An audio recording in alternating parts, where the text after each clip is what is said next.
আসসালামু আলাইকুম প্রিয় ভিউয়ার, আশা করি সবাই ভালো আছেন। তো আজকে আমি নতুনদের জন্য, যারা নতুন পিসি কিংবা কম্পিউটার কিনেছেন তাদের জন্য এই ভিডিওটি করলাম। তো আমি কিছুক্ষণ আগেই আমার পিসিটি রিস্টোর দিয়েছি।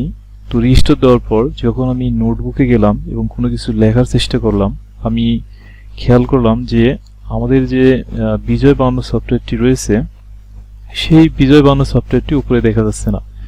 আমি যখন বিজয় বায়ান্ন সফটওয়্যার উপরে ক্লিক করতেছি, বারবার ক্লিক করতেছি, এটা কিন্তু উপরে আসতেছে না। এবং নিচে আমি বিজয় বায়ান্ন সফটওয়্যারটি যে টাস্ক বারে আমি পিন আপ করে রেখেছিলাম, এখানে যখন আমি ক্লিক করতেছি, এখানে তারপরে কিন্তু এখানে উপরে শো করতেছে না। তো আমি কিছু লিখতে পারতেছি না এটার জন্য। তো চিন্তার কোনো কারণ নেই, যারা নতুন তারাও এই সমস্যাটির মধ্যে পড়বেন। তো এই সমস্যাটি আসলে এখানেই সমাধান রয়েছে, দুশ্চিন্তার কোনো কারণ নেই। আমি প্রথমে একটু ভাবছিলাম যে আসলে সফটওয়্যারটি কি ডিলিট হয়ে গেল নাকি কি সমস্যা হলো। তো মূলত এই সমস্যাটির সমাধান এখানেই রয়েছে। এখানে আমাদের কম্পিউটারের নিচে দেখবেন যে টাস্ক বার রয়েছে, সাইডে একদম রাইট হ্যান্ড সাইডের কোনার এদিকে আপার ড্রপ একটি বাটন রয়েছে। এখানে শো হিডেন, এখানে যখন আপনি মাউস পয়েন্টার রাখবেন, এখানে শো হিডেন আইকন নামে এই বাটনটি এখানে শো করবে। তো এখানে আপনারা ক্লিক করবেন। তো এখানে ক্লিক করার পর এখানে দেখবেন বেশ কয়েকটি অপশন রয়েছে, বেশ কিছু সফটওয়্যার আমাদের এখানে হিডেন অবস্থায় রয়েছে। তো এই হিডেন সফটওয়্যারগুলোর মধ্যেই এখানে দেখবেন বিজয় বায়ান্ন এই সফটওয়্যারটিও কিন্তু এখানে রয়েছে। তো মূলত আপনারা এই আইকনটির উপরেই ক্লিক করবেন।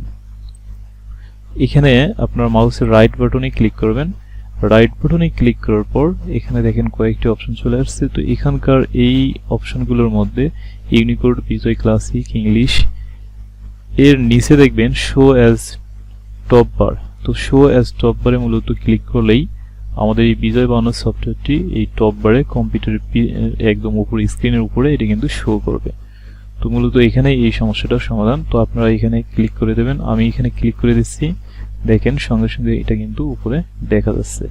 তো আপনাদের যখন মনে হবে যে এটা স্ক্রিনের উপরে সমস্যা করতেছে, জাস্ট আপনি এখানে এই যে ক্রস যে আইকনটি রয়েছে, এখানে ক্লিক করলে কিন্তু এটা আবার নিচে নেমে যাবে।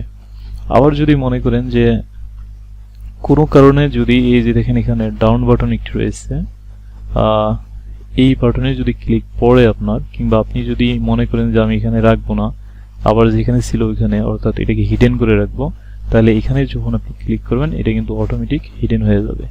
আবার কোথায় যাবে? আবার এই যে নিচে চলে আসবে এখানে টাস্ক করে, অথবা এই যে হিডেন যে শো হিডেন আইকন, এর ভিতরেই এটা কিন্তু আবার পাওয়া যাবে। তো এই ছিল ব্যাপার মূলত। তো ঠিক আছে বন্ধুরা, আপনারা ভালো থাকবেন। আর যদি আপনারা উপকৃত হন, কারো এই সমস্যার সম্মুখীন হন, আপনারা এইভাবে মূলত সমস্যাটা সমাধান করবেন, চিন্তার কোনো কারণ নেই। আর ভিডিওটি যদি ভালো লাগে অবশ্যই অবশ্যই একটি লাইক, একটি সাবস্ক্রাইব করবেন। ধন্যবাদ, ভালো থাকবেন।